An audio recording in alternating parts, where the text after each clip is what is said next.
Welcome to the coolest stuff on the planet. Hello everyone, welcome back to the coolest stuff on the planet. My name is Matthew. I will be one of your guides. The other one is sitting across from me. I'm Rachel, and that was a very smooth introduction, Matt. Good job. Was it smooth? Yes, it soothed me. I was like, oh, we're going on a fun, smooth adventure. All right, that's precisely what we're doing. Sorry, that was a tangent. No, it's wonderful. But we are going to a nice, smooth place, very artful, and I think you're going to like it. We're traveling today to Australia to check out the iconic Sydney Opera House.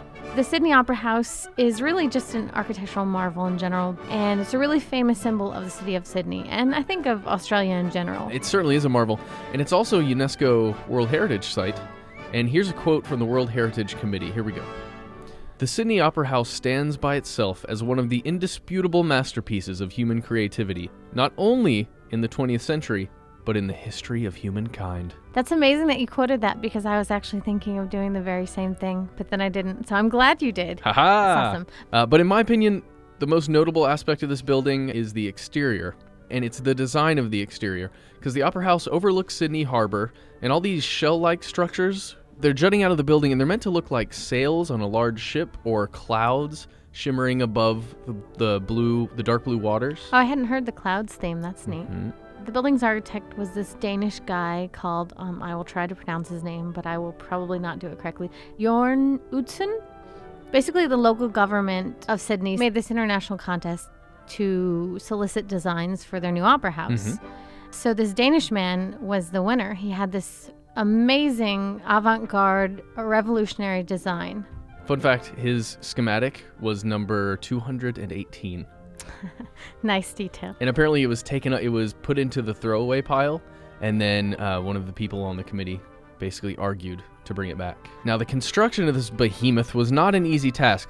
The process was met with tremendous cost overruns. There were construction delays all over the place, and those two problems, among other kind of political battles, mostly dealing with money, led Jørgen to leave the project in 1966, well before it was completed.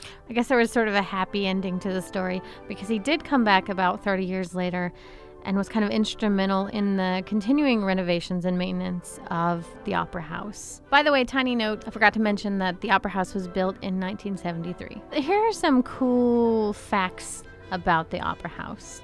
So it's not just eye candy, this nifty looking structure. No. It is a full-fledged, highly impressive, and popular performance arts complex with, I think, around 8 different venues. Yes. It has a lot of different spaces. And otherworldly acoustics. It's incredible inside this place. The house sees thousands of performances each year, everything from there's traditional opera that you can go and see, there's experimental art and all kinds of other arts performances. The massive roof shelves that we talked about earlier, these ones, oh, look how pretty they are. They're covered in thousands of tiny white tiles that gleam in the sun, and at night the shelves light up with all kinds of colorful lights, and they put on spectacular light shows there. Sometimes they light it up in special ways, like for recognizing ovarian cancer, and so they lit it up in a teal, I think it was, like a bluish color. So yeah, I guess they do all kinds of neat things with their light show. The original design was so innovative that the builders had to come up with all kinds of brand new materials, new technologies, and methods to bring it to fruition. Also, really, it was the largest reason for the cost overruns, because the time that you had to pay all of these people trying to figure out what the heck to do. Mm-hmm. Particularly in terms of putting up these shells, they really had to think outside the box in terms of how to do that. Yeah. And so you should, if you look at the Sydney Opera House's website, it talks a little bit about how they had to do that. It's pretty neat, actually. Oh, yeah. Even if you're not, a real architecture buff, it's pretty interesting. There's even a timeline you can check out and see when everything happened and really kind of match up how much money was spent over time, and you realize, oh my gosh. Yeah, they have a lot of cool resources. So. Mm-hmm. Every year, the Sydney Festival is hosted in Sydney, of course, at several different venues, but one of the primary venues, is the Opera House, and it's just a huge celebration of style and art and culture. Does it have anything to do with film, or is it just there is arts film? in There is general? film there, but Okay. but it's everything. It encompasses pretty much any art that you can think of. The first festival was held in 1977. It happens every January. Mm-hmm. That's the big tourist month. Okay. It attracts approximately 1 million people every year. Wow, so that's a really big deal. Yeah. All right, well, that's the end. That's just a tiny little look at the Sydney Opera House in a nutshell, kind of. In a broken nutshell that juts out into in a the broken sky. nutshell, yes. Exactly.